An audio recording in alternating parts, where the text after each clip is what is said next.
ഇതുകൊണ്ടൊരു cinema ഓടുന്നു എന്ന് പറയുന്നത്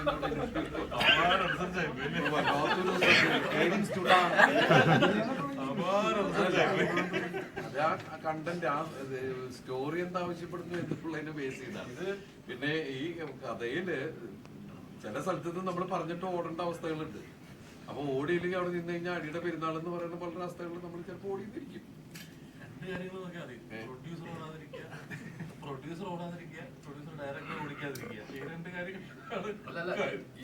ഇന്റർവ്യൂ കാണുമ്പോൾ വരുന്ന പ്രൊഡ്യൂസർമാര് രാവിലെ നിങ്ങൾ ഇങ്ങനെ പറയരുത്, എല്ലാ പടത്തിലും എന്നിട്ട് ഓടിക്കും, അങ്ങനെ ഓടുന്ന സിനിമയല്ല ഓടുന്ന സിനിമയാണെന്ന് പറഞ്ഞിട്ട് അങ്ങനെയൊന്നും പറയരുത്. അത് ആ സിനിമ ആവശ്യപ്പെടുന്ന ഓട്ടങ്ങൾ നമ്മൾ ഓടുന്നത്. ഏത് കഥയും ഞാൻ നമ്മള് സീരിയസ് സിനിമയിലുണ്ട്. നമുക്കെല്ലാവർക്കും വേണ്ടത് മനസ്സമാധാനമാണ്. ബേസിക്കലി മനുഷ്യന്മാർക്ക് പടം കാണുമ്പോൾ നമുക്ക് കിട്ടിയിരുന്നത് മനസ്സമാധാനമാണ്. ദിലീപേട്ടൻ ഈയിടെയായിട്ട് ചെയ്യുന്നൊക്കെ കത്തിക്കുത്ത് വെടിയുണ്ട ബോംബ് പറയരുത്. നമ്മള് ഇതിന്റെ ഇപ്പൊ തൊട്ട് മുമ്പ് വന്നത് കേശു വീടിന്റെ വോയിസ് ഓഫ് സത്യനാഥൻ. അത് നിങ്ങൾക്ക് സമാധാന സന്തോഷമൊക്കെ ഇടയ്ക്ക് തന്നതല്ലേ. അടുത്തത് പവി വരുന്നുണ്ട്. ഇതിന് ഒരു സമാധാനക്കേടുമില്ല. അങ്ങനെയൊന്നുമില്ല. ഇതില് ഒരു മാസ് അങ്ങനത്തെ സിനിമയല്ല ഇത്. ഇത് മനുഷ്യ ജീവിതമായിട്ട് ഏറ്റവും അടുത്ത് ബന്ധമുള്ള, നമുക്ക് എല്ലാവർക്കും കുടുംബമുള്ളതല്ലേ. അപ്പൊ കുടുംബമുള്ള എല്ലാവരും കാണേണ്ട ഒരു സിനിമ എന്നുള്ളതാണ്.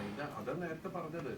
ഏത് നിമിഷത്തിൽ എന്താണ് നമ്മുടെ മുമ്പിലേക്ക് കയറി വരുന്നതെന്ന് പറയാൻ പറ്റില്ല. നമ്മള് രാത്രിയിൽ ഉറങ്ങാൻ കിടക്കുമ്പോൾ നമ്മള് സ്വപ്നത്തിൽ വിചാരിക്കാത്ത കാര്യങ്ങളാണ് ഒരു രാത്രിയിൽ നടക്കുന്നത്.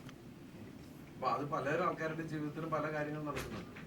അത് പിന്നീട് അങ്ങോട്ട് നമ്മുടെ ജീവിതത്തിൽ തുടർന്ന് നമ്മൾ വേട്ടയാടുന്നു എന്ന് പറയുന്ന ഒരുപാട് വിഷയങ്ങളുണ്ട്. നമ്മള് മനസ്സാവിച്ച് അറിയാത്ത കാര്യങ്ങളൊക്കെ ആയിരിക്കും.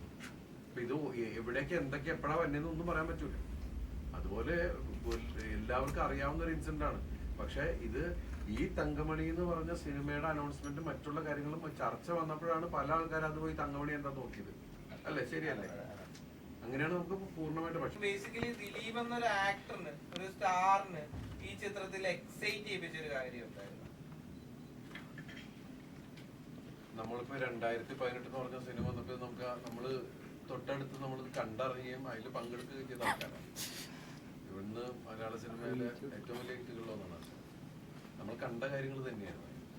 പക്ഷെ അത് എങ്ങനെ റിക്രിയേറ്റ് ചെയ്തിരിക്കുന്നു, അതിൽ പുതിയതായിട്ട് എന്താണ് ഉള്ളതെന്ന് അറിയാനുള്ള ജിജ്ഞാസ തന്നെയാണ് നമ്മളെല്ലാവരും ആ സിനിമ കാണാൻ പ്രേരിപ്പിച്ചത്. എന്ന് പറയുന്ന പോലെ തന്നെ നമുക്കറിയാവുന്ന റിയൽ ഇൻസിഡൻസ് ഇപ്പോൾ ഒരുപാട്, ലാസ്റ്റ് മഞ്ഞുമൽ ബോയ്സ് വരെ ഉള്ളതിൽ വന്നപ്പോൾ നമ്മൾ ആ സിനിമ കാണാൻ എന്തുകൊണ്ട് ആ സിനിമ സക്സസ്ഫുൾ ആകും? നമ്മളെല്ലാവരും കൂടി അത് നമുക്കറിയാവുന്നതാണ്. നമ്മൾ 18 വർഷം മുമ്പ് നമ്മളിത് അറിഞ്ഞതാണ്. നമുക്ക് ഒരുവിധ ആൾക്കാർക്കൊക്കെ അറിയാം.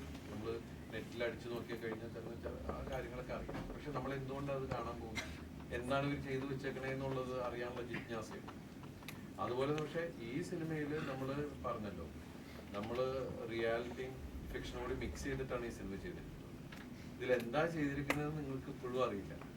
അതുകൊണ്ട് തന്നെയാണ് ഒരാൾ കേസ് കൊടുത്തു നോക്കുക. അദ്ദേഹത്തിന് അത് അറിയാൻ പാടില്ലാത്തതുകൊണ്ടാണ് അത് കോടതിയിൽ എത്തിക്കുകയും കോടതി അത് സെൻസർ ബോർഡ് കാണട്ടെ എന്ന് തീരുമാനിക്കുകയും സെൻസർ ബോർഡ് കണ്ടപ്പോഴാണ് തങ്കമണി എന്നുള്ള പേര് ആ സിനിമയ്ക്ക് യോജ്യമാണ്, അത് മാറ്റുകയും വേണ്ട, അത് അങ്ങനെ തന്നെ ഇരിക്കട്ടെ. നമ്മൾ ഈ സിനിമ തങ്കമണി എന്ന് പറയുന്ന ഗ്രാമത്തിന്, എന്ന് വെച്ചാൽ കേരളത്തിലെ നമ്മുടെ അടുത്തുള്ള ഒരു ഗ്രാമത്തിലെ ജനങ്ങൾ എന്ന് പറഞ്ഞാൽ നമ്മളെല്ലാവരും മനുഷ്യരാണ്. ആ സ്ഥലത്ത് വന്ന ഒരു സങ്കടം അത് നമ്മൾ ലോകത്തിന്റെ മുമ്പിലേക്ക് എടുത്തുയർത്തുകയും നമ്മൾ ഈ സിനിമ ആ ഗ്രാമത്തിന് ഡെഡിക്കേറ്റ് ചെയ്യുന്ന ഒരു സിനിമ തന്നെയാണ് ശരിക്കും പറഞ്ഞത്.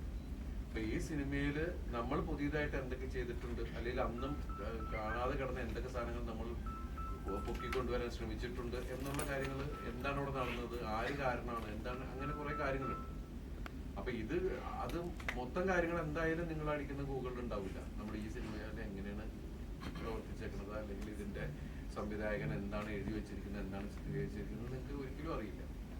അപ്പൊ ആ ജിജ്ഞാസ എന്ന് പറയുന്ന സാധനം തന്നെ അത് മനുഷ്യന് നമുക്ക് എല്ലാവർക്കും ഉള്ളതാണ്. ഏത് സിനിമ വരുമ്പോഴും ഈ സിനിമയിൽ എന്താണ് നമുക്ക് അറിയാവുന്ന കാര്യങ്ങൾ തന്നെയാണ് നമ്മൾ അതിന്റെ പുറകെ പോകുന്നത്. ശരിയല്ലേ? ആ ഒരു പ്രതീക്ഷ, നമ്മള് ഈ സിനിമ ഭയങ്കര അങ്ങനെയാണ് ഇങ്ങനെയാണെന്നൊന്നും ഒരു അവകാശവാദവും നമ്മൾ പറയുന്നില്ല. നിങ്ങൾ കാണുക, ഇത് നമ്മൾ ഉണ്ടായ സംഭവമാണ്. പക്ഷെ അതിൽ കുറച്ച് കാര്യങ്ങൾ നമ്മൾ ആഡഡ് ആണ്. അപ്പൊ അത് നിങ്ങൾ കാണുക, അതേ നമ്മൾ പറയും.